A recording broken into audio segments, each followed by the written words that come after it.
I think the main thing for me is owning the fact that me myself has had suicidal thoughts, and owning that I do have to take a tablet every day to keep my chemical levels right. And to be honest with you, that's something that it's a question that I've kind of teetered on a lot in my career.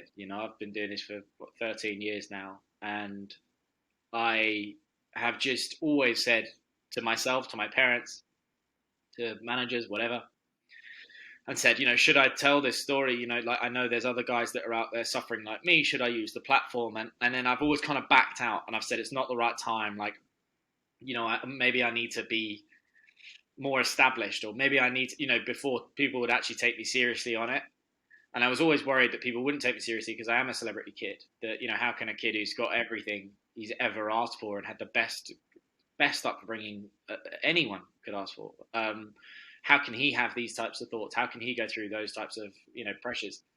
And I, after Joe died, I remember just like crying to my mum, saying, I can't fucking do it anymore. Like, I cannot do it. I'm not going to be scared of what people think about me, because this isn't worth it.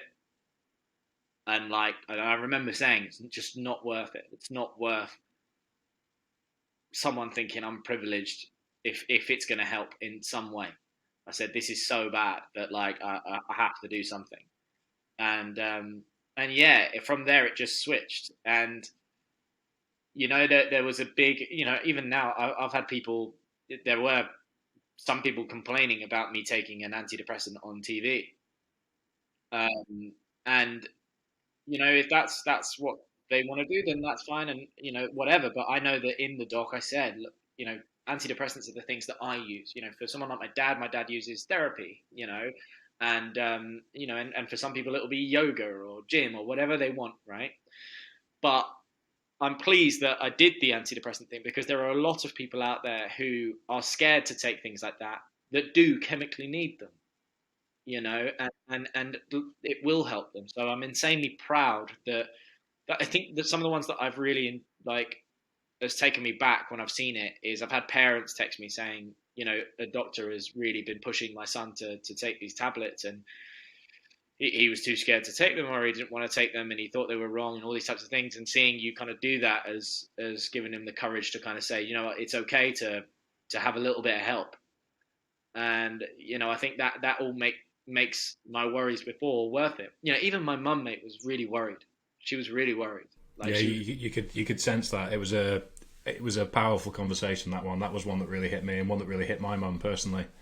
yeah, And I think actually just before this, I spoke to my mum on the phone, and she said the one thing that was articulated really well in the documentary and wasn't phrased in a way that I'd considered it before, was that it was Joe's mum that actually said it, was that the pain doesn't disappear, it's just transferred.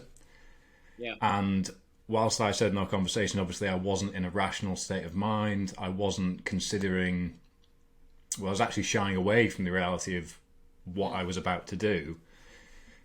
It doesn't matter how much you shy away from it, there are people around you that care, and that's what's important. But the flip side of that is that you're leaving things behind, and the pain is transferred, as you will have experienced with Joe. And it's something that I think about occasionally, where I feel incredibly guilty and incredibly ashamed of myself for even thinking like that, when I know there's people around me that love me, people around me that care.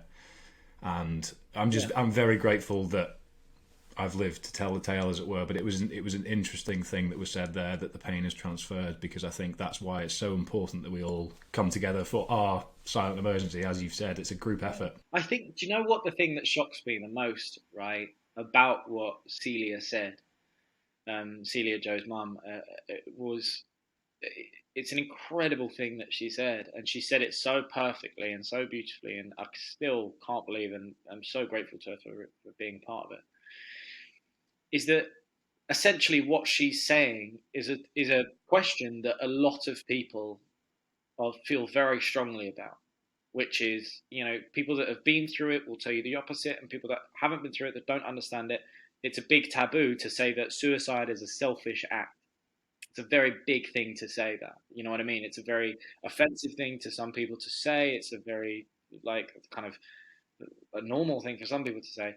But the reality is, it's not even in terms of what she's done there. What Celia has done has changed it. It's nothing to do with being selfish, because selfish implies that you're doing this kind of looking at the repercussions, etc. What Celia did is just show the reality, and the reality is, yes, the pain goes from that person, but aware or not aware, it will always be transferred to the family forever. And so I thought, it was an amazing thing for her to say.